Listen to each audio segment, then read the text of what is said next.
चलिए आगे बढ़ते हैं और अब उस खबर की बात करते हैं जिसकी चर्चा कई दिनों से लोग कर रहे हैं। उसका सीधा सरोकार आपसे। हम लोकतंत्र के जरिए बार बार महंगाई को लेकर, आम लोगों की परेशानी को लेकर सीधे सरकार से सवाल पूछते रहते हैं। एक तरफ महंगाई की आग है तो दूसरी तरफ रसोई गैस यानी कि एलपीजी खरीद में जो सब्सिडी लोगों को मिल रही थी, सरकार ने उसे करीब करीब अब बंद कर दिया है। जो रिपोर्ट आपके सामने अब आएगी और उस रिपोर्ट में जो हमने सरकारी रिपोर्ट देखी उसके मुताबिक देश में आम जनता को मिलने वाली सब्सिडी बंद करके सरकार ने अपनी झोली में हजारों करोड़ रुपए बचा लिए हैं। ये सब कैसे आहिस्ता आहिस्ता किया गया ये भी इस रिपोर्ट में देखिए। आपको ये भी याद होगा कि बुजुर्गों के लिए सब्सिडी भी जो ट्रेन में मिलती थी सरकार ने वो भी खत्म कर दी। कई लोग ऐसे हैं जो हम जैसे लोग जो सब्सिडी अपनी छोड़ दिए थे।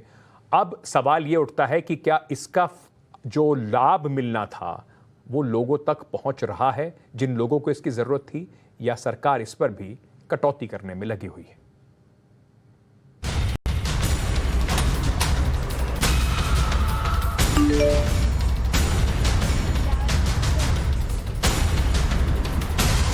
ऐसा सरकारी मैसेज अब काफी पुरानी बात हो गई है। वही मैसेज जिसमें आपको एक उम्मीद दिखती थी, जिसे देखकर बढ़ती महंगाई से थोड़ी राहत मिलती थी। जब आपकी जेब ढीली हो रही थी तो इसी तरह के मैसेज से महंगाई का दर्द थोड़ा कम होता था। लेकिन यह सब्सिडी का लॉलीपॉप अब सरकारी फायदे में बदल गया है। यह सच है कि सरकार आपकी सब्सिडी काटकर करोड़ों रुपए अपनी झोली में भर रही है। रसोई गैस के सब्सिडी के बंद होने का सच यही है कि केंद्र की सरकार ने एक वित्त वर्ष में करोड़ों रुपए बचा लिए हैं। जरा आंकड़ों के हिसाब से देखिए तो पता चलेगा कि आपको जो चंद राहत मिलती थी वही राहत अब करोड़ों के बचत में तब्दील हो गई है। 2020-2021 केंद्र ने सब्सिडी पर 11,896 करोड़ रुपए खर्च किए। 2021-22 सब्सिडी का खर्च अब मात्र 242 करोड़। एक वित्त वर्ष में बचत 11,654 करोड़ रुपए। मोदी जी ने अगर ये सोच कर ही कुछ किया है, कार्य किया है, तो उन्होंने बहुत सारे अच्छे काम भी किए हैं, तो हम उसको भी डिनाई नहीं कर सकते हैं। ये हमारा देश मिडिल क्लास के अकॉर्डिंग ही जो सरवाइव करता है और इसका असर हमारे मिडिल क्लास फैमिली के ऊपर पड़ेगा। सिर्फ 1 या 2 साल में ऐसा नहीं हुआ है। सच तो यह है कि पिछले 4 साल का आंकड़ा देखेंगे तो पता चलेगा कि सरकार ने आहिस्ता आहिस्ता कैसे आपकी जेब काटनी शुरू की है।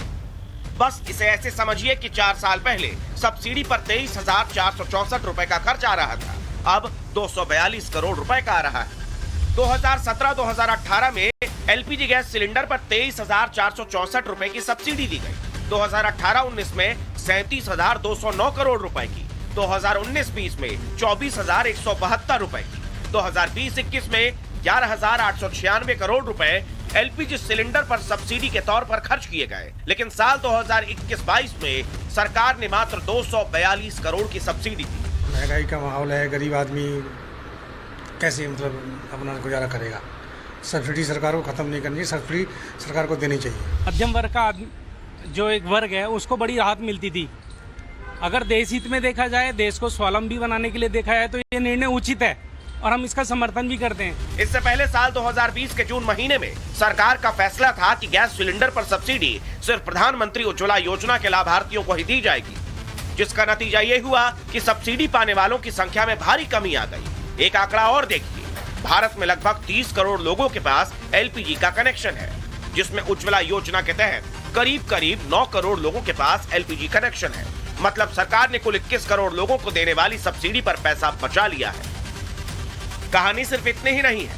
एक तो सरकार ने सब्सिडी काटी, ऊपर से 1 साल में रसोई गैस की महंगाई ने आम लोगों को परेशान किया है, वो अलग। जुलाई 2021 एलपीजी सिलेंडर का दाम 834 रुपए। जुलाई 2022 ये बढ़कर 1,053 रुपए हो गया।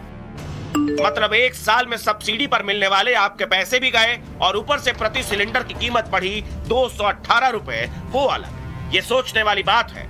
जब सरकार गरीबों को फ्री राशन देती है, फ्री कोरोना वैक्सीन दी जाती है, तो ढिंढोरा पीटती है, मुनादी करती है, प्रचार करती है, पोस्टर छपवाती है। ये सब करना भी चाहिए, लेकिन जब बात आती है रसोई गैस की सब्सिडी खत्म करने की, ट्रेन टिकट में रियायत खत्म करने की, आम लोगों की जेब काटने की, तो बहुत ही खामोशी से इन फैसलों को लागू कर दिया जाता है। जिसे आप समझते तब हैं जब ऐसे सब्सिडी वाले मैसेज आने बंद हो जाते हैं, क्योंकि ये सरकार महंगाई बढ़ने और सब्सिडी बंद करने के नाम पर आपको अलग अलग तरीके से समझाने की कोशिश करती है। ब्यूरो रिपोर्ट, टाइम्स नाउ, नव भारत।